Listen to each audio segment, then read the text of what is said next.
बिहार में विधानसभा के चुनाव को देखते हुए बिहार में तमाम राजनीतिक पार्टियां अलग अलग जातियों को लेकर इस समय खूब खेल खेल रहे हैं।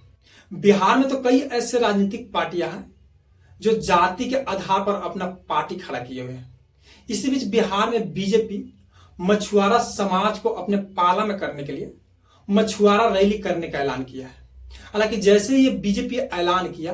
कि हम मछुआरा रैली करने जा रहे हैं, वैसे ही VIP party supremo Mukesh Sahani ने बीजेपी और बिहार में इस समय जो एनडीए की सरकार चल रही है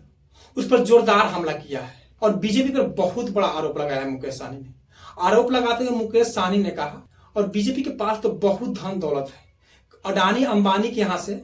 बीजेपी को चंदा आता है और कई ऐसे संसाधन है जो बीजेपी के पास है कि मुझे पूरा विश्वास है कि जो बीजेपी मछुआरा रैली कराने का ऐलान किया है वो पूरी तरह से फ्लॉप होगी।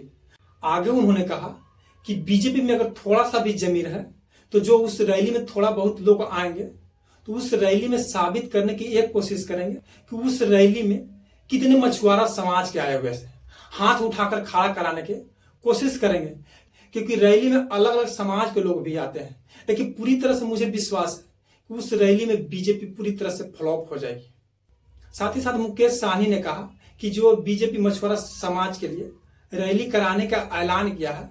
उस रैली में हमारे कुछ लोग जाएंगे, हमारे कुछ नेता लोग जाएंगे, शांति ढंग से सवाल पूछेंगे कि जिस प्रकार से दिल्ली में बंगाल में मछुआरा समाज के लिए आरक्षण दिया गया है, क्या उस प्रकार बिहार में आरक्षण मिलेगा। तो इस तरह से वीआईपी पार्टी सुप्रीमो और पूर्व केंद्रीय मंत्री मुकेश सहनी ने मुजफ्फरपुर में पहुंचकर बीजेपी पर जोरदार हमला किया है।